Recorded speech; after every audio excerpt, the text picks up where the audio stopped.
wajah Rasulullah bagaikan purnama baladwa minal qamar, bahkan lebih terang daripada purnama sallallahu alaihi wasallam.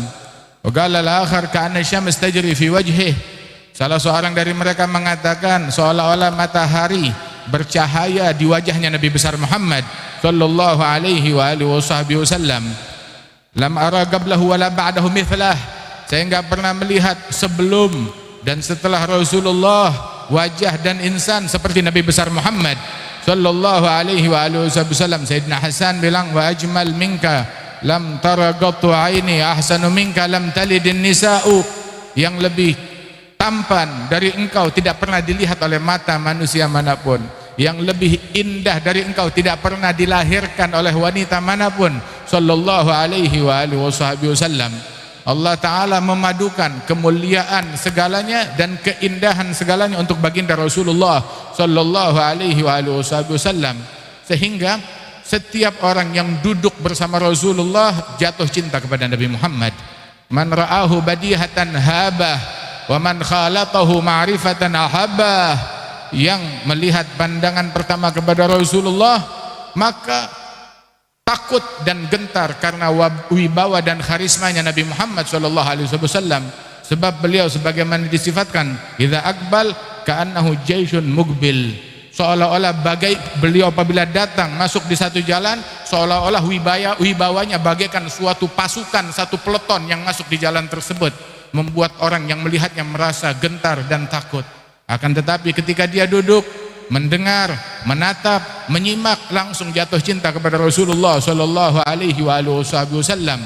Yasbig hilmuhu jahlah, sebagaimana dikatakan bahwasanya kesabarannya itu mengalahkan daripada provokasi orang yang ingin memprovokasi beliau, memancing amarah beliau sallallahu alaihi wasallam.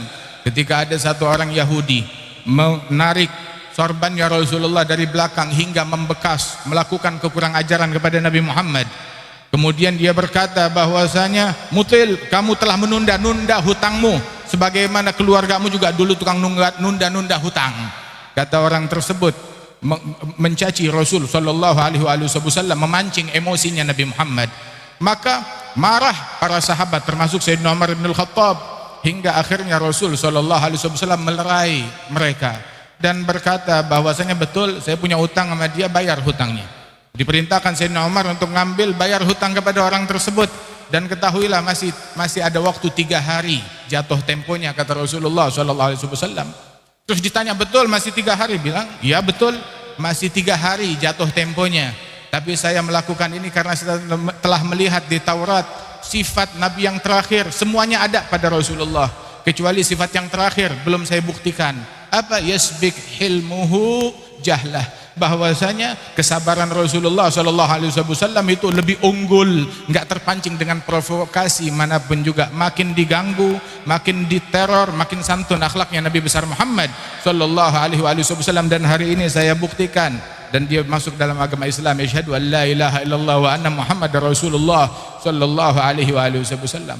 Waktu Rasul sallallahu alaihi wasallam itu para sahabatnya menangkap segerombolan orang, ada lebih dari 70 orang dari suatu suku yang mana mereka ngumpul bersepakat untuk melakukan pembunuhan terhadap Nabi Muhammad.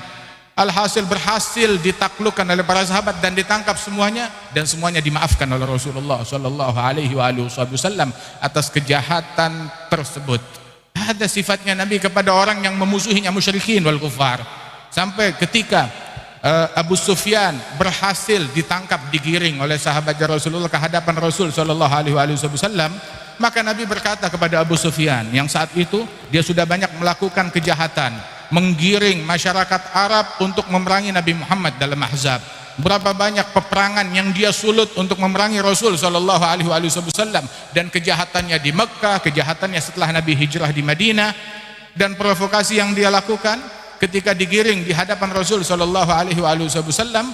Nabi berkata, ya Abu Sufyan, alam ya'ni laka an ta'lama annahu la ilaha illallah, bukankah sudah waktunya untuk engkau mengetahui dan menyadari bahwasanya tiada Tuhan selain Allah? Maka luluh hatinya Abu Sufyan dan masuk Islam saat itu juga di hadapan Rasulullah sallallahu alaihi wasallam. Hingga waktu Nabi Muhammad masuk ke Mekkah Al-Mukarramah, dalam peristiwa Fatah Mekkah, Nabi sampai bilang yang masuk ke masjid aman, yang masuk dalam rumahnya tinggal dalam rumahnya, enggak keluyuran keluar saat rusuh, dia aman. Juga yang masuk rumahnya Abu Sufyan, dia aman, kata Rasul sallallahu alaihi wasallam. Kemudian Rasulullah masuk ke kota Mekkah. Tatkala masuk ke kota Mekkah, maka dikumpulkan, semua orang berkumpul di hadapan Rasulullah. Nabi bertanya, "Ma tadhunnun anni fa'ilun bikum?" Menurut kalian apa yang aku akan lakukan terhadap kalian? Ini orang-orang yang dulu mencaci Rasulullah, dibilang gila, dibilang tukang sihir, dibilang ini dan itu. Maka dikumpulkan, Nabi bertanya, "Ma tadhunnun anni fa'ilun bikum?" Menurut kalian apa yang aku lakukan terhadap kalian? Maka mereka berkata, "Akhun karim ibnu akhin karim." Engkau saudara kami yang mulia, putra dari saudara kami yang mulia. Maka Nabi SAW beliau tersenyum dan berkata, "La tathriba alaikumul yawm yaghfirallahu lakum innahu arhamur rahimin. Idhabu fa antumut tulaqa." Jangan khawatir, semoga Allah Ta'ala memberikan ampunan kepada kalian. Saya nggak bakal nuntut macam-macam kepada kalian. Pergi bebas, kalian semuanya merdeka, kata Rasulullah sallallahu alaihi wasallam. Ngelihat maafnya Nabi, akhlaknya Nabi, keluhuran budi pekertinya Nabi, kebersihan hatinya Nabi, yang kagak ada dendam dalam hatinya ataupun kebencian, luluh hati mereka masuk ke dalam agama Islam, beriman kepada Rasulullah sallallahu alaihi wasallam. Nabi SAW ada satu orang datang kepada Rasulullah, minta izin, "Ya Rasulullah, saya izin di majelisnya Nabi." "Izin mau apa?" "Izinkan saya buat berzina." Minta izin untuk melakukan perzinahan. Sahabat marah dengan ucapan tersebut, mau mengusir dia, tetapi Nabi malah berkata, "Adunu, dekatkan dia, suruh dekat, bukan diusir, suruh menjauh." Disuruh dekat oleh Rasulullah, mendekat sini, sampai dekat di hadapan Nabi Muhammad. Nabi bertanya, "Tarudah li ummik?" Kamu ridha ada orang berzina dengan ibumu, atau dengan istrimu, atau dengan anak gadismu, atau dengan saudara perempuanmu? Dan semuanya disebut keluarga perempuan. Dia bilang, la ya Rasulullah. Maka Nabi bilang, begitu juga orang lain tidak rela kalau engkau berzina dengan saudara mereka, ibu mereka, atau istri mereka. Dia bilang, "Saya faham, sekarang saya taubat ya Rasulullah." Tapi prosesnya belum selesai sampai di situ. Nabi letakkan telapak tangannya di dada orang tersebut. Itu orang berkata, "Saya nggak tahu apa yang dibaca." Alhasil tidaklah Rasulullah mengangkat telapak tangannya dari dadaku, melainkan di muka bumi nggak ada yang lebih saya benci melebihi perzinaan. Nggak ada yang saya benci melebihi perzinaan. Dengan berkat telapak tangannya Rasulullah sallallahu alaihi wasallam, kita berharap kita kebagian tempelan dari telapak tangannya Rasulullah. Di dalam hati kita luntur dari hati kita kecenderungan terhadap kemaksiatan, kecenderungan kepada yang diharamkan oleh Allah Ta'ala, kecenderungan kepada buka-bukaan aurat, kecenderungan kepada perzinaan, kecenderungan kepada kedengkian, kebencian dan iri hati. Waliyadzubillah min dzalik. Rasul sallallahu alaihi wasallam huwal habib wa huwat tabib. Beliau adalah sang kekasih dan beliau adalah yang membawa kesembuhan, mengobati dari penyakit zahir maupun dari penyakit batin. Sahabat datang kepada Rasulullah dalam suatu jihad, matanya kena pukul pedang, menggantung di pipi, matanya masih belum putus, masih ngegantung di pipi. Bilang, aini ya Rasulullah. Diletakkan mata itu, dimasukkan ke lubangnya, ditiup oleh Nabi Muhammad, sembuh saat itu juga, ngelihat lebih terang dari yang sebelah. Satu sahabat yang lain datang kepada Rasulullah, "Ya Rasulullah, tanganku kena tebas pedang, udah putus tangannya." Dipegang tangannya, dikembalikan lagi ke posisinya oleh Rasulullah, nyambung seperti semula. Mukjizatnya Nabi besar Muhammad sallallahu alaihi wasallam. Saudara-saudara sekalian, kita datang ke tempat ini, kita sakit, bukan cuma sakit badan, hati kita sakit. Berapa banyak kedengkian dalam hati kita, berapa banyak kebencian dalam hati kita, berapa banyak iri hati, berapa banyak hasad, berapa banyak riya, berapa banyak ujub, berapa banyak hubbud dunia. Itu sebagian salaf mengatakan, "Hayya natub ilallah minadz-dzanab alladzi la yatub minhu ahad." Ayo kita taubat kepada Allah dari suatu dosa yang mana jarang orang bertaubat dari dosa tersebut. Dosa apa itu? Hubbud dunia, kecintaan kepada dunia, yang disabdakan oleh Rasulullah, "Hubbud dunya ras kulli khati'ah." Sumber daripada kesalahan, yang bikin orang pecah belah, yang bikin orang mendengki, yang bikin orang membenci. Rasul sallallahu alaihi wasallam Itu waktu bagi-bagi harta kepada para sahabat, beliau bilang, "Fawalladzi nafsi biyadih mal faqra akhsha alaikum." Yang aku khawatirkan terhadap kalian bukan krisis ekonomi, bukan kesusahan masalah materi, akan tetapi ketika dibentangkan dunia, kalian terobsesi oleh dunia sebagaimana umat-umat sebelum kalian, dan kalian binasa gara-gara dunia sebagaimana umat-umat sebelum kalian. Saudara-saudara sekalian, jangan kita keluar dari majelis ini melainkan hati kita udah bersih. Hilangkan segala kebencian dalam hati kita. Nabi SAW bilang, innamal mu'minuna ikhwah. Mukminin satu sama lain saling bersaudara, dan ketika seorang mukmin bersahabat dengan mukmin lain, ahabbuhum ilallah, yang paling dicintai oleh Allah Subhanahu wa taala, yang paling dekat di sisi Allah, yang paling besar rasa cintanya kepada saudaranya. Di sebelah kita saudara kita, ada kerabat kita, ada family kita, ada orang yang kita kenal, cintai mereka. Demi apa? Demi Allah, agar cinta kepada kita sekalian, demi meraih cintanya Rasulullah sallallahu alaihi wasallam. Rasul sallallahu alaihi wasallam, beliau disebutkan wajahnya seperti bulan, bagaikan matahari, wajah yang demikian indah luar biasa, wajah yang membuat setiap orang jatuh cinta. Tapi apa artinya itu semua kalau kita besok hari kiamat terharamkan menatap wajah Nabi Muhammad sallallahu alaihi wasallam? Apa artinya wajahnya Nabi indah tapi kamu nggak bisa ngelihatnya? Kamu diharamkan untuk melihatnya, diharamkan untuk mendekat kepada Rasul sallallahu alaihi wasallam, gara-gara dosa yang kamu tunggangi, gara-gara keluarga yang kamu nggak didik dengan benar, gara-gara kaum wanita yang nggak kamu suruh tutup aurat mereka dengan benar, gara-gara nggak jaga batasan dengan yang bukan mahram, gara-gara ucapan yang diucapkan dari kalimat yang diharamkan oleh Allah Subhanahu wa taala, gara-gara ngambil haknya orang lain, tanahnya orang lain, warisannya orang lain, milik orang lain, waliyad billah min dzalik. Rasul sallallahu alaihi wasallam bersabda bahwasanya besok hari kiamat Allah taala menghampiri umatnya Nabi Muhammad dan mengatakan, makana baini wa bainakum ghafartu lakum. Dosa antara kalian dengan saya sudah saya ampunkan, tinggal ma bagiyat illa tabi'at, kecuali dosa antara kalian satu sama lain, mazalim, kezaliman antara kalian satu sama lain, ngambil harta orang, ngatain orang, mencaci orang, sangka buruk kepada orang lain, tinggal itu tasamahu, saling memaafkan, dan masuk surga kepada Allah Ta'ala. Masuk surganya Allah Ta'ala yang pintunya dibentangkan untuk umatnya Nabi besar Muhammad sallallahu alaihi wasallam. Nabi bersabda, ghanimat majalis dzikir, ghanimat majalis dzikir al-jannah. Hasil yang dibawa pulang dari orang yang hadir majelis zikir adalah surganya Allah Subhanahu wa taala. Kita pulang dari sini, surganya Allah taala menanti kita. Bawa surga ke rumah kita, untuk keluarga kita, untuk anak-anak kita. Keluarkan dari hati kita segala kecenderungan kepada hal yang diharamkan oleh Allah taala.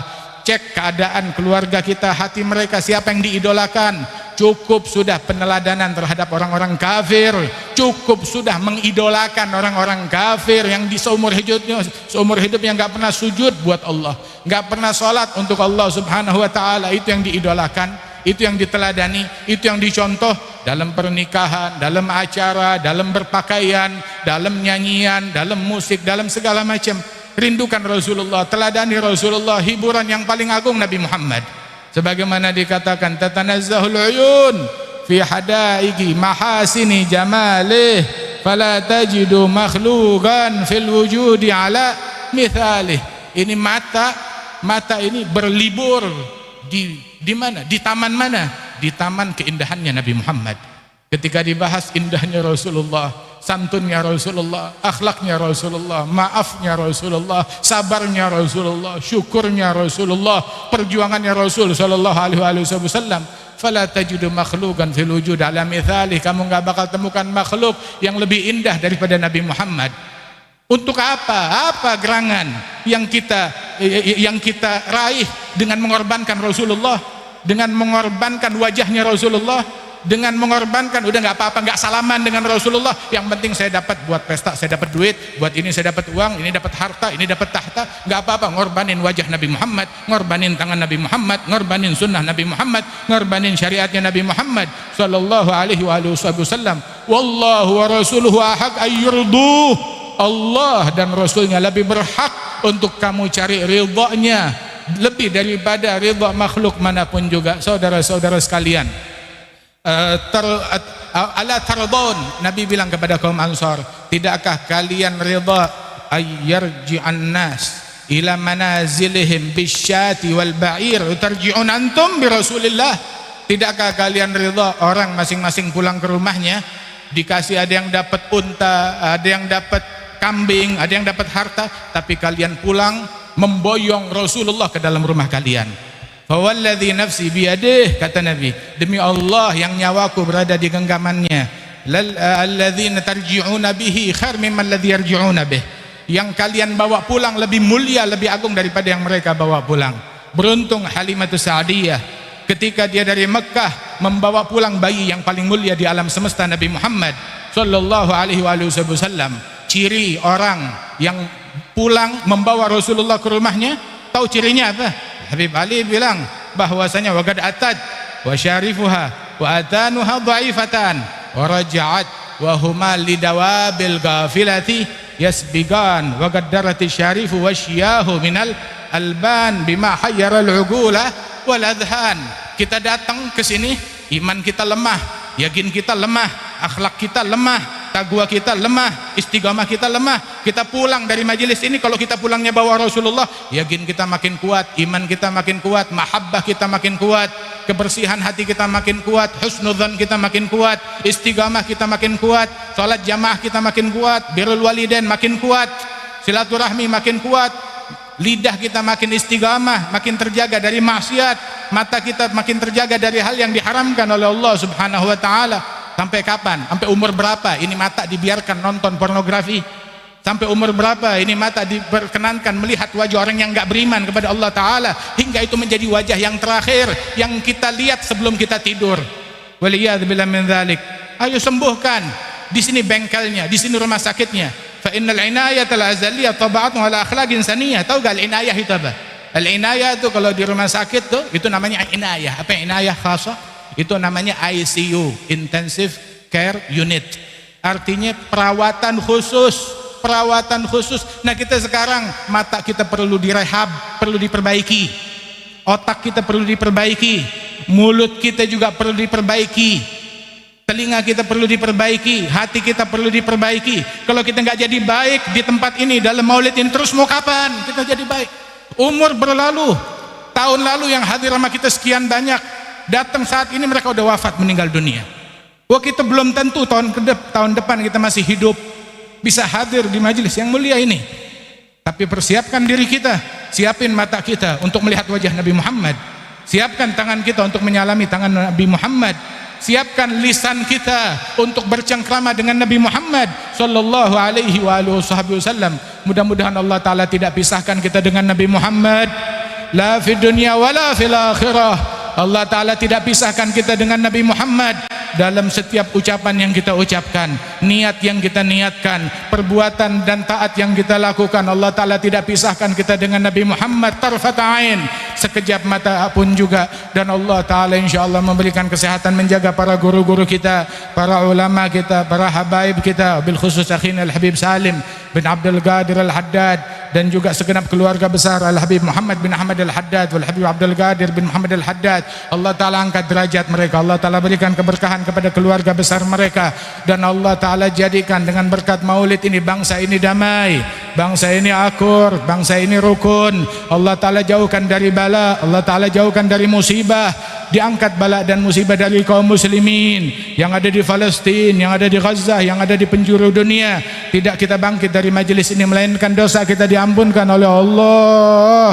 kesalahan kita dimaafkan oleh Allah, diwafatkan kita dalam kalimat la ilaha illallah, dipadukan kita dengan Muhammad Rasulullah sallallahu alaihi wa alihi wasallam. Allahumma adkhilna ma'ahul jannah, inna awwal man yadkhuluha anzilna ma'ahu fi qusuriha, innahu awwalu man yanziluha warhamna yawma yashfa' lil khalaiq fatarhamuha. Allahumma arzuqna ziyarata fi kulli sanah, Allahumma arzuqna ziyarata fi kulli ru'yata fi kulli sinah birahmatika ya arhamar rahimin. Sallallahu ala sayyidina Muhammad dan nabiyil ummi wa ala alihi wasallam. Akhiru da'wana alhamdulillahi rabbil alamin. Assalamualaikum warahmatullahi wabarakatuh.